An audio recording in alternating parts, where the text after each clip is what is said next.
3 4 5ทุกคนโอ้ยตายเอาออกก่อน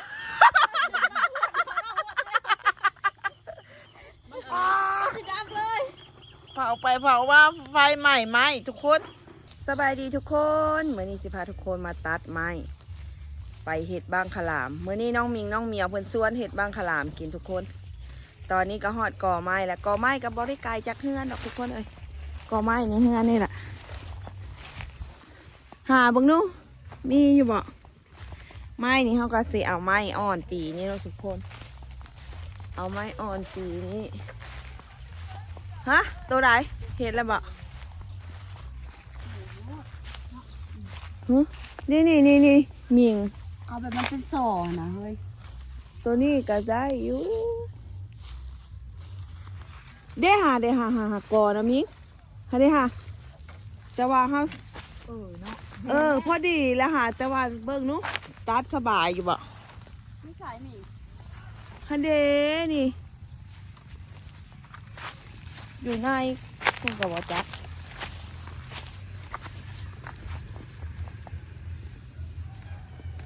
ทุกคนตอนนี้ก็หาเลือกเบิ่งไม้อยู่เด้อเห็นบ่มันอยู่ในพดบ่มีโอ้ยสิได้อยู่แล้วนะยันจะไปวนเอาตัวนั่นแล้วของคุณก่อนอยู่ซะคุณบ่นี่ตัวใดมีชาก็มีบ่จักแล้วบ่ได้ไปเบิ่งตัวนี้มันจะแก่โพดแล้วตัวเมื่อกี้นี่แหละพอดี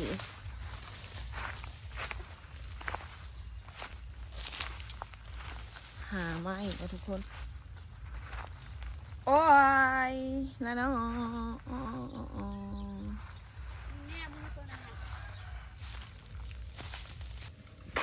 ไปทุกคนเลาะเบิ่งแล้ว4-5ก่อนี่จะได้ก่อเดียวทุกคนจะว่าอยู่ในกลางก่อทุกคนสิไปหาอีกก่อหนึ่งอยู่หน้าบ้านอยู่ทางหน้าบ้านอยู่ทางนั้นไปเลาะเบิ่งก่อนค่ะอยู่ก่อนั้นบอกมีจะที่มาตัดเอาตัวก่อนี้ทุกคนก่อนี้มันพอดีเลยนะอย่าพี่พูโอ้เดี๋ยวเบิ่งมันต้องเด็กมียังก็มีเอาไม่ใส่เดี๋ยวเห็นแหละป้านี่ตอนยังน้อยหาไปติดปื้มติดสอได้นี่ขี้สูตรนี่หาเอาโตนอ้อยมาแต่ว่าอันนี้มันเป็นแข็งเลยนี่เอาไปอ้อยไฟได้ได้นี่พูนอยู่ฟากนั่นพูนต้นใหญ่ๆอันนั้นเดมันโบแมนเป็นเครือได้หมิงเลยมีสูตรนี่นะบ่เคยบ่ว่าบ่มีจะปีเอาเท่าไรอยู่มันกลิ่นพิเศษได้พิสูจน์ในกลิ่นหอมก็ปีนถ้าบ่ปีนไม่ได้มิงว่าแค่สิปีนตัวนี้ไปปีนเอาตัวนั้นสิบดีกว่าบ่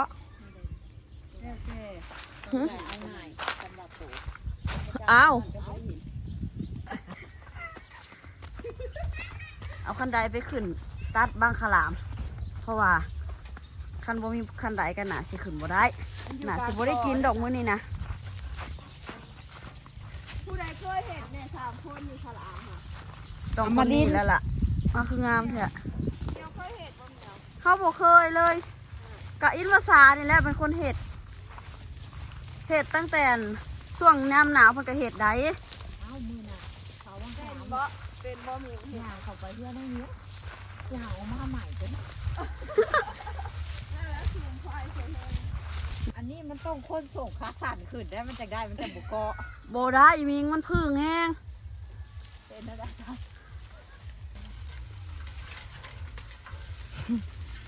เตรียมมาดีนะมื้อนี้นะเขาบ่เห็ดนะเขาเลยมาสภาพนี้แล้วคือสลัดแทมิง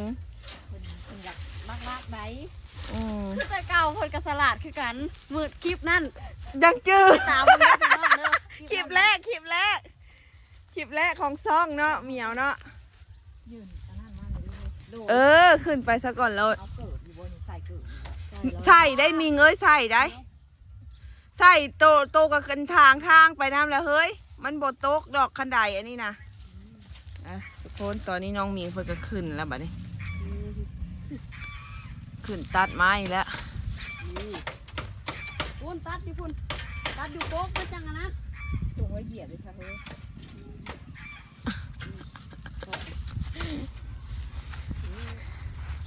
จัดไปมื้อนี้ให้คนสวยขึ้นก่อนเอาไม้มื้อนี้ สวยเกินสิทำแล้วเนี่ย สิได้เบิ่งดูเอามันฆ่าตัวนั้นได้มิ มันกระดึงบ่ลงตัดสิตัวนั้นอะไรแล้ว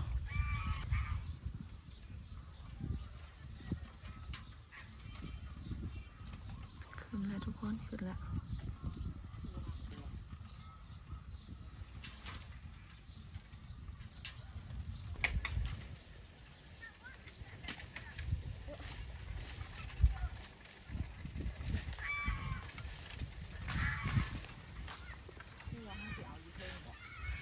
โตสะดวกตัดแบบใดกะโตกระเสลียงลงก็ได้ตัดค่ะ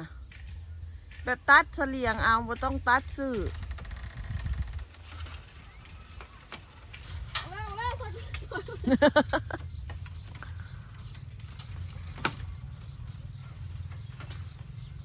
โอ้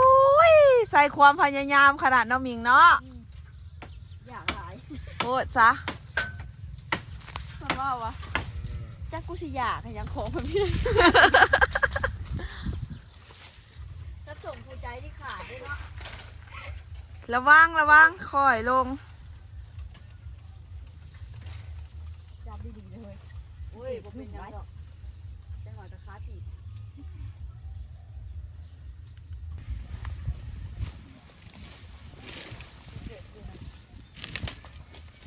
โอ้ขันไดออกมาเลยโอ้เจ๊มีบาดแผลขนาดเลย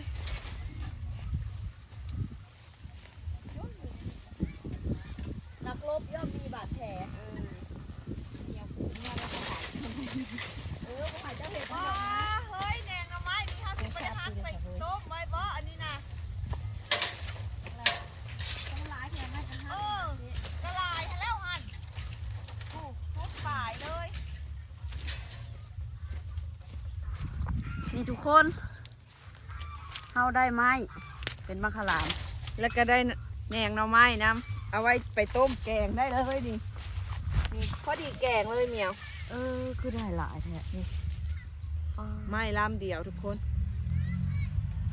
เดี๋ยวไปเบิ่งนักรบก่อน ไป นักรบนี่มองบาดแผลมองไหน เสียโสมเลยทุกคน เสียโสมเลยคนงานประจำบ้าน เอามาหน่อยเฮ้ยทุกคนตอนนี้ก็ได้ไม้เป็นที่เรียบร้อยแล้วแบกไม้เมื่อบัดนี้ขั้นไหนแล้วจังมาเอา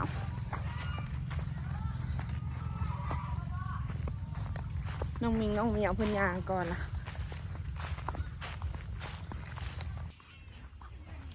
ทุกคนตอนนี้ก็ด่างไฟเลยเด้อด่างไฟแล้วก็สิเตรียมข้าวเตรียมน้ำตาลเตรียมกะทิไปซื้อมาแล้วทุกคนใส่กะทิป่องมือป้าใส่ข้าวกำเดียวน้องมิงเนาะเห็นบ่อันนี้ล่างจากน้ำนี่ โอ้ยล้างจากอีกน้ำหนึ่งก็พอแหละ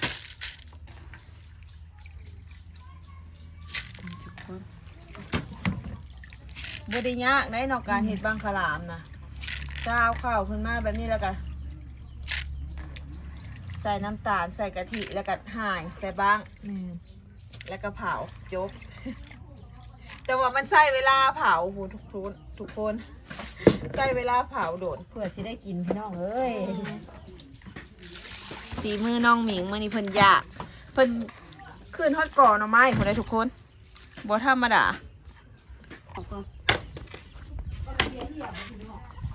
อ๋อเบียร์แตกจังพ่อจังได้กินอันนั่นแหละจังพ่อจังได้กินอันได้เสียงปี๊ดปี๊ดอยู่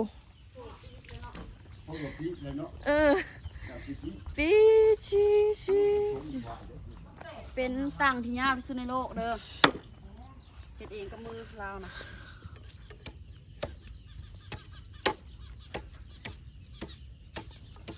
สาวชื่อเบียร์มาพะเตะกันโอ้ยเนาะ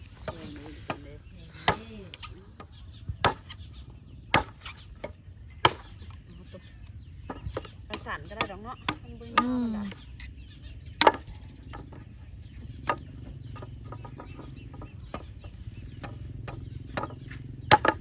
ตัวนั้นก็สิได้เอาเลยค่ะข่าวเขาหลายเติบเลยเหมียว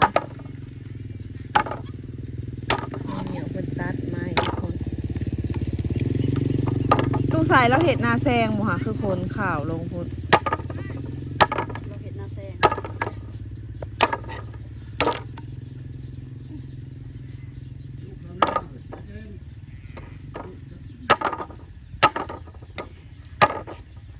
บางขลามบางน้อยๆมันขาดละ สุกไว้ แต่ว่าอย่าเห็ดไฟแห้งได้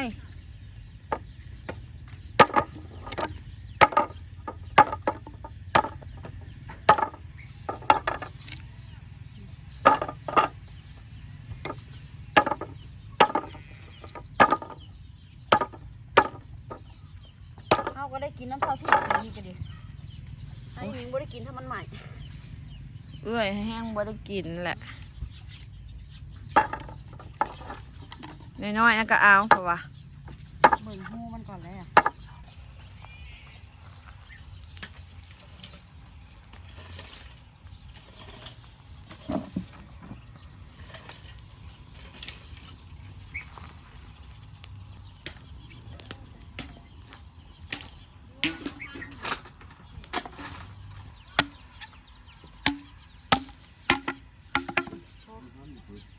ผูกอยู่เพิ่นก็มี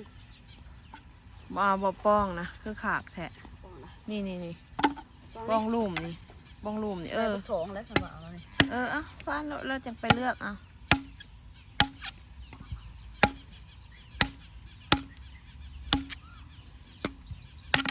โอเค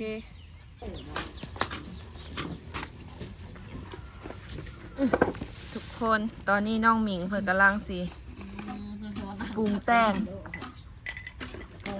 อันรสชาติทุกคน ดื่มเกลือเฮ้ยจัดไป มีคนแมวมานำทุกคน กระยามันดอกสัตว์เลี้ยง สัตว์เลี้ยงไปตามขั้นตอนโบหมักหวานปันใดได้หมักมันๆล่ะ เอาเกลือบวงหนึ่งมา เดี๋ยวมันสิบ่เค็มบ่ เยอะเยอะมือวะ บ่เอามาด้วยบวงหนึ่งแต่ว่าบ่ใส่เบิด ใส่น้ำตาลอีกจังหน่อยก็ได้พอแหละแบบเน้น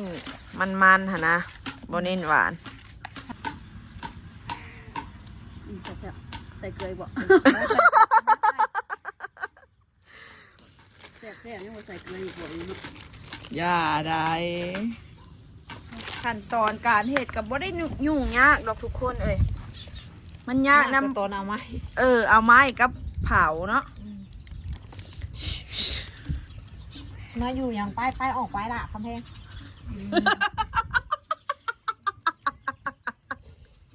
บางกำแพงก็มาเนาะ ได้จากบ้างและได้4บ้างแล้ว บ้างน้อยๆแต่มันแซ่บนะ มันสุกไว ช่วงสิติดเบิ่งเจี๊ยมันนะ เอาเลยมันบ่การเพราะว่าส่งสิบ่ติดนะ ติดบัว เอา ติด ให้มั่นใจทุกอย่างนี่เถอะ รสชาติโอเคแล้วเอากับหายลงบ้างได้เลย โอ้มันถ้าเรามีโอกาสได้ออนเฟซนะอยากไลน์อ่ะ เอาเลยบ่นี่พี่น้องอ่ะฮะ ได้ กินหน้าเซ็ตเอา อันนั้นดิสิ อัน เกี่ยวกับช่วงไหน ทุกคนเพื่อสิได้กินนี่บ่แม่นเรื่องง่ายเลย ได้ แต่ละขั้นตอนนี่โอ้โห ได้แล้วเฮ้ยแล้วนั่นน่ะ ได้เลยนะ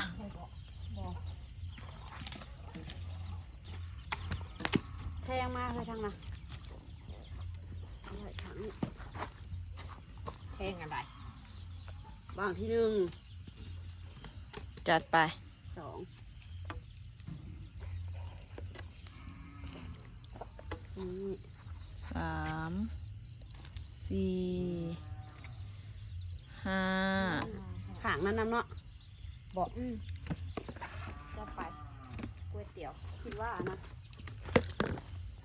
ไปซื้ออมรินทร์กูเป็นก๋วยเตี๋ยวเจ้าสื่อเขามา มาลินวันขอนมาแล้ว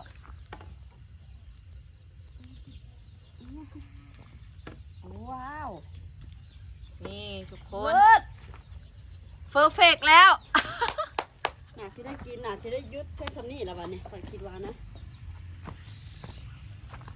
โอ้ยตาเหยียบตีนกันมีบ้างน้อยทุกคน นี่ หับประกันบ่นี่ ถ้าเจ๊มีหับประกันมีลูกมา ซุกหับประกันไปทุกคนตอนนี้กัน เจ๊มี ถึงเวลาแล้วเผาเมียงปกตินี่ใส่เวลาฮอดบ่2 ชั่วโมงเผา โอ้ยโบฮอดเนาะแป๊บเดียวเผาบางขลามนะ แม่นบ่ อืม โอเคไปจับไป 40 นาทีบอ นั่ ก งท่าแท้ห้าวันนี้ ทุกคนน้องมิงเพิ่นพริกบ้างข้าวหลามอยู่ทุกคนกำลังได้ที่ว่ากำลังฝดบวบๆเพิ่นว่ะอีกโบโดนก็ได้กินดอก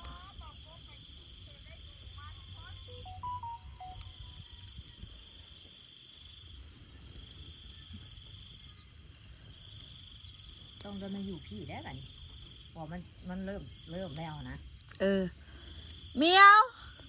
ย่ายมาพี่นก เจมาพี่มันเขาต้องได้อันพริกดูได้ป่ะนี่เฝ้าเอาได้ป่ะนี่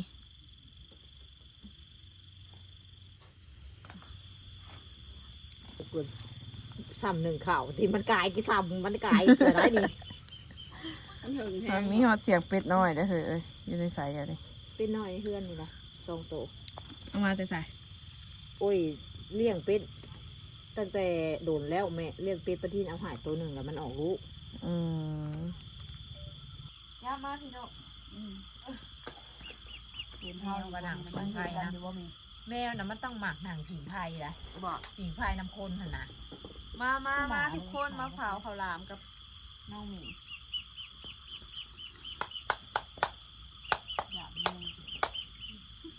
อย่างแห้งลงทุนปีนันกอไผ่บ้านเด้อ ว่าสิถอดใจเลยนะตอนนั้นตอน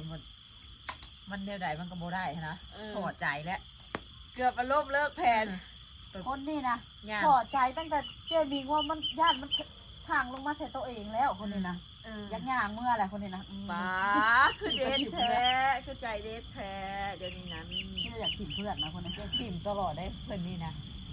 ทุกคน ให้เฮ้ย โอ้ยตายเอาออกก่อน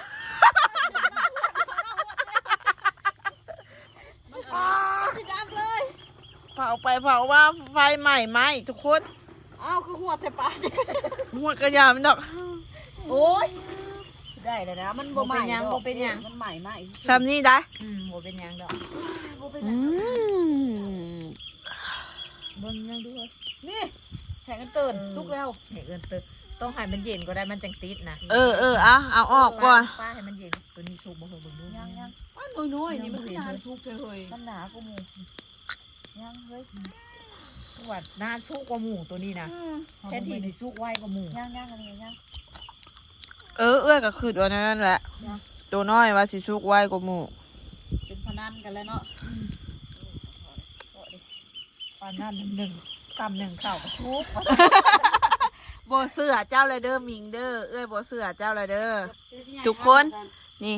เจ๊น้อย เปิดไฟให้ก่อน เเพิ่นสิพิสูจน์บ้างแรกว่าสิซุกบอกโอ้ยคือสลัดแท้เหมียว ตอนนี้ได้คนนี้นะไปกันได้เยอะเลยไปกันทุกมื้อ ให้ผู้เสือกล้องเคย พาย ทดสอบเบิ่งก่อนเด้อพี่น้องว่ามันสิซุกหรือบ่ซุกบ้างนี้ทดสอบก่อน สาวหมิงสาวหมิง งามปิ้งข้าวหลามของห้องว่ะคุณเลิศสตรีเฮ้ยถ่ายไปคนไปแล้วนี่เหรอสภาพ ก็บ่มีเบื้องหลังเนี่ยติ อันตรายได้คนนั้นถ่ายมามันถือตัวนี้โบใส่เสื้อนะ เป็นลำเมียว ความเซ็กซี่ ย ญ่มันออกมาเด้อนุอันนั้นน่ะหัวมันน่ะ โมแม่นอย่างได้อันนี้มันคือของ มาลุ้นนำกันทุกคนว่าสิสุกบ่ แต่ว่ารวมตัวกันขนาดนี้มันละเจ๊น้อยโดนๆดิ รุ่น ก็ได้ไปจะได้กินง่ายแต่กินง่าย ติดบ่มี ติดสมัยพ่อสมัยแม่เฮาพุ่น ติดนะติ รุ่นลูกบ่ค่อยได้เห็น ใจสดบ่ได้ เนาะ ติดบ้างติดบ้าง แต่มันยาก มันคือเซียนใช่ปะ กินแต่กี้อ่ะกินแล้วก็แล้วเศร้าเลยได้ เฮ็ แล้ ด ว ดีพ่อเฮ็ด ลูก เซียน มา กับเซียนเนี่ยเจมิงนะเฉพาะเราอยาก ลูกมาแบบหิงไฟนะเลยเนาะลูกคนนี้นี่มาทำลายเขาของมันก็ได้เฮ้ยอะไรลูกกระซามเป็ดเนี่ยลูก เอ้ยไอวิวก็มากินข้าวหลาม วันนี้นะใครแน่เขาบอกมากินนั่นน่ะห่อเข่านี่อันตรายเลย กินข้าวหลามทุกคนบ้างแรกเอาออกมาโอ้ย บาง เอาออกมาผ่าเบิ่งว่าสิสุกบ่ รุ่นกับรุ่น จะสุกหรือจะไม่สุก ต้อง ๆ แซ่ แซ่ บบ แล้วเฮามีเผือกหมูกับบุเรียวแล อ้าวโบเมนโบเลียวแล้วเฮ้ยกันลืมอีนี่กัน เจ้าเนี่ยเจ๊เป็นยังเจ้าจักโบโบท่านที่คอยว่ากำลังสิอันนี้ฮะนะเจ๊เจ้าพวกน้ำซ่าเผือกอันนี้ได้ว่ากันไปคอยเป็นคนที่เป็นคนที่แบบเคยมาคารามิตรข่าวสดนะ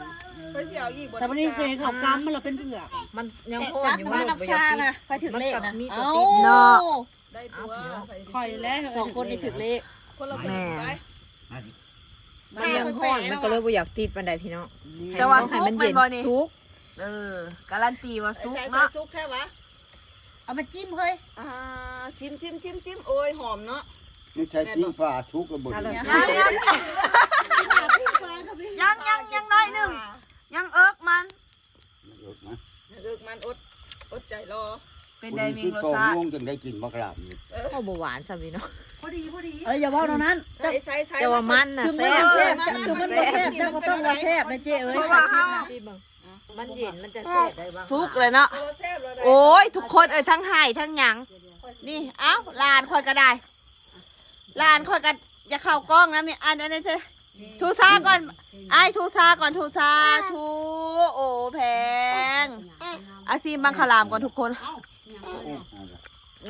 มันควันน้ำตา หน้าสว่างเพราะว่าบ่ให้เพิ่นโซ่นะ แซ่บเมียงแซ่บพอดีเลยรสชาตินะ ก็เป็นว่าแซ่บเขาบ่มักมัน เขาบ่มักหวาน แม่นแซ่บไอวิวแซ่บบ่แซ่บบ่วิวแซ่บโอแพงอ่ะทูซาก่อนทู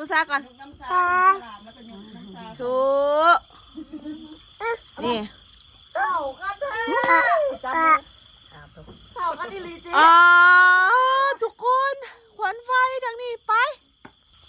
ทุกคนตอนนี้ก็ซุกแล้วข้าวหลามเฮาก็ได้บัดนี้น้องมิงเพิ่นก็สิผ่ากินแล้วผ่าซีมแล้วทุกคนบ้างหนึ่งแซ่บรสชาตินะ จวดจ้าประตูอยู่เอาตัวใหญ่เนาะ ตัวใหญ่รส เจ๊น้อยนี่กินน้ำหลาย เราหัวหน้าดี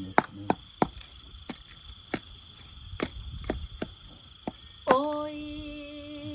ทำไมท่านว่าตอนนั้นกินบ่เบิดเอามาให้เรากินแน่ใส่มันนั่น เรามาหาทรายกับมีทุกคนทางหลานน้อยนิพนธ์เด้อจ้านี่ ตัวเราแม่ เข้าไปอันนั้นซ่องเพิ่นได้เด้อทุกคนเด้อเข้าไปติดตามซ่องเพิ่นได้เด้อหลานน้อยนิพนธ์ทั้งสองคนแล้วก็ บุญวันท่านบ่เจ้าบ่กิน นกมิวชาแนลก็มีเด้อทุกคนแล้วก็ล่าสุดนี่ก็เป็นมิวสาวคำม่วนเด้อจ้า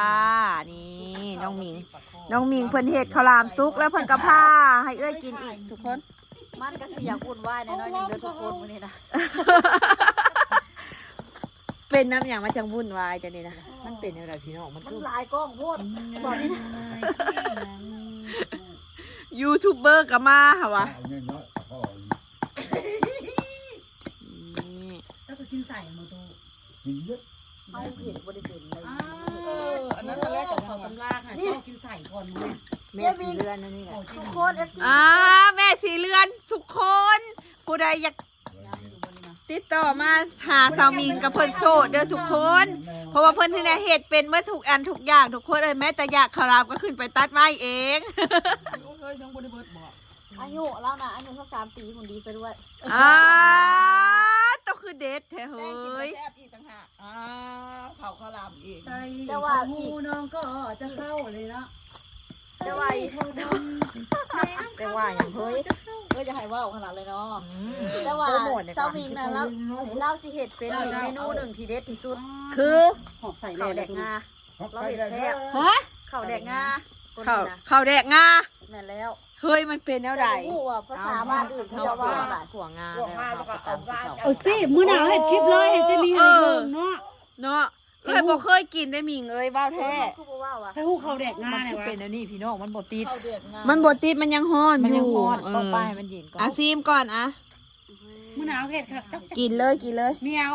เอาเจ๊ เมียว ซิม แบบนั้นก็มีบ่เฮ้ย เขางอกๆนั่นนึงเขาพันนั่นนึงเป็นแทนของหวานแบบเลี้ยงอยากของหวานนะ ตัวนี้น่ะสิ โบจืดหรือว่าเราโบได้ ข เห็ อน งเจเหมียวเลยนี่เราใส่น้ำหน่อย นั่งมิง เพราะมันกูลงเงาๆจากปากก็จะได้ มิงมีเมนูหนึ่งค่ะ มันยังฮ้อนอยู่ทุกคน มีแต่แม่จะเห็ดผู้เดียว ตัวใด อันครัวเขาตกแตกละลายแล้วเศร้าใส่กระเทียมนะ รสชาติอยู่ บัวทาน บุทานนางอันนี้ แต่ว่าทุกคนเป็นหยังเขาบอกเข้าใจว่าตัวไรบดีคือเป็นของข่อยเห็ดนะ อ่ะสรุปก็คือ บอกเราซื้อ แซ่บทุกคนบ้างใดก็แซ่บไผหายก็แซ่บเอ้ยหายก็แซ่บมิงหายก็แซ่บทุกคนอ่ะก็สำหรับคลิปนี้ก็สิขอฝากไว้สำนี้ก่อนเด้อทุกคนคลิปหน้าพ่อกันใหม่อย่าลืมกดไลค์กดแชร์กดติดตามช่องมิวมิวสาวขมวนในเด้อขอขอบใจบ๊ายบาย